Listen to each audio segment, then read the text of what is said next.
Sistem Pemerintahan Indonesia. Pengertian sistem pemerintahan. Sistem adalah suatu keseluruhan yang terdiri atas beberapa bagian yang mempunyai hubungan fungsional. Sedangkan pemerintahan adalah perbuatan pemerintah yang dilakukan oleh badan-badan legislatif, eksekutif, dan yudikatif di suatu negara dalam rangka mencapai tujuan penyelenggaraan negara. Jadi, sistem pemerintahan adalah suatu keseluruhan yang terdiri atas beberapa bagian, baik itu badan-badan legislatif, eksekutif, yudikatif, dalam rangka mencapai tujuan penyelenggaraan negara dan mempunyai hubungan fungsional. B. Sistem pemerintahan Indonesia. Kekuasaan pemerintahan negara Indonesia menurut Undang-Undang Dasar Pasal 1-6, Pasal 19-23, Ayat 1 dan 5, Pasal 24. Yang pertama, kekuasaan menjalankan perundang-undangan atau eksekutif dilakukan oleh pemerintah. 2. Kekuasaan memberikan pertimbangan kenegaraan atau konsultatif dilakukan oleh DPA. 3. Kekuasaan membentuk undang-undang atau legislatif dilakukan oleh Dewan Perwakilan Rakyat. 4. Kekuasaan mengadakan pemeriksaan keuangan negara atau eksaminatif dilakukan oleh BPK.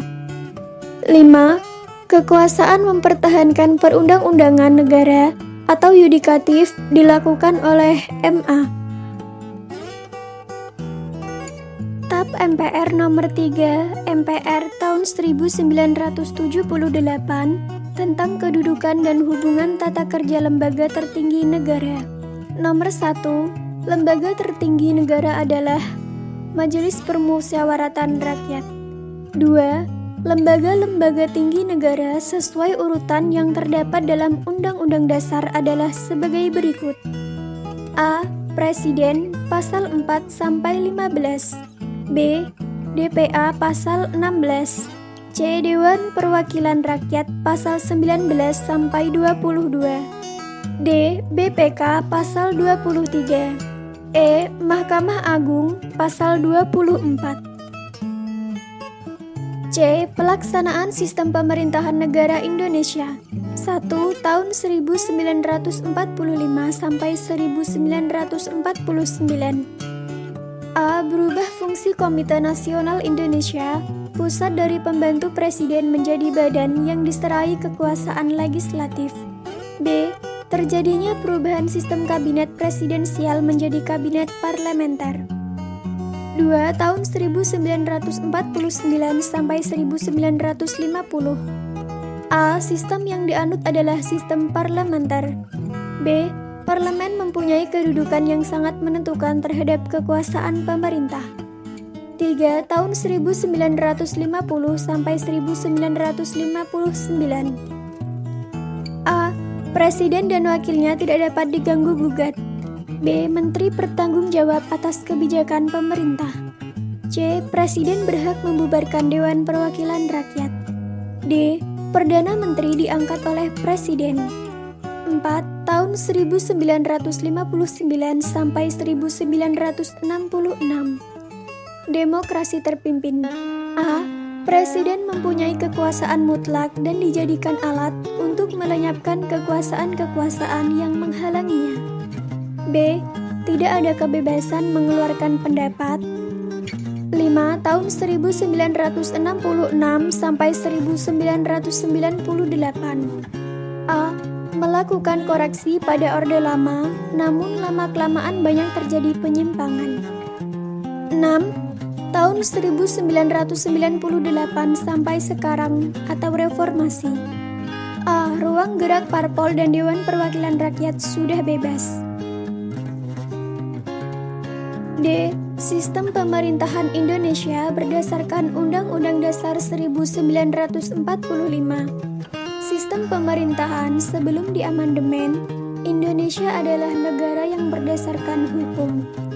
Sistem konstitusional, kekuasaan tertinggi negara dipegang oleh Majelis Permusyawaratan Rakyat. Presiden tidak bertanggung jawab kepada Dewan Perwakilan Rakyat. Menteri negara ialah pembantu presiden dan tidak bertanggung jawab kepada Dewan Perwakilan Rakyat.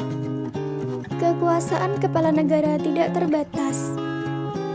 Kemudian sistem pemerintahan sesudah diamandemen, bentuk negara kesatuan dengan prinsip otonomi daerah yang luas. Bentuk pemerintahan adalah republik. Presiden adalah kepala negara sekaligus kepala pemerintahan. Menteri diangkat dan bertanggung jawab kepada presiden. Parlemen terdiri dari dua bagian, yaitu Dewan Perwakilan Rakyat dan Dewan Perwakilan Daerah. Kekuasaan yudikatif dijalankan oleh Mahkamah Agung dan Badan Peradilan di bawahnya.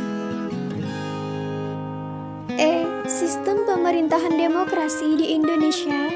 Yang pertama, prinsip-prinsip demokrasi, kedaulatan rakyat, pemerintahan berdasarkan persetujuan dari yang diperintah, kekuasaan mayoritas, hak-hak minoritas, jaminan HAM, pemilihan yang bebas dan jujur, persamaan di depan hukum, proses hukum yang wajar, nilai-nilai toleransi, pragmatisme, kerjasama, dan mufakat. 2. Asas pokok demokrasi, pengakuan partisipasi rakyat dalam pemerintahan, pengakuan hakikat dan martabat manusia. 3. Ciri-ciri pemerintahan demokrasi, adanya keterlibatan warga negara dalam pengambilan keputusan politik baik secara langsung maupun tidak langsung. Adanya pengakuan, penghargaan, dan perlindungan terhadap hak-hak rakyat. Adanya persamaan hak bagi seluruh warga negara dalam segala bidang. Adanya kebebasan dan kemerdekaan bagi seluruh warga negara. Adanya pers yang bebas untuk menyampaikan informasi dan mengontrol perilaku dan kebijakan pemerintah. Adanya pemilihan umum yang bebas, jujur, adil untuk menentukan pemimpin negara dan pemerintahan serta anggota lembaga perwakilan rakyat. Adanya pengakuan terhadap perbedaan keragaman, suku, agama, golongan, dan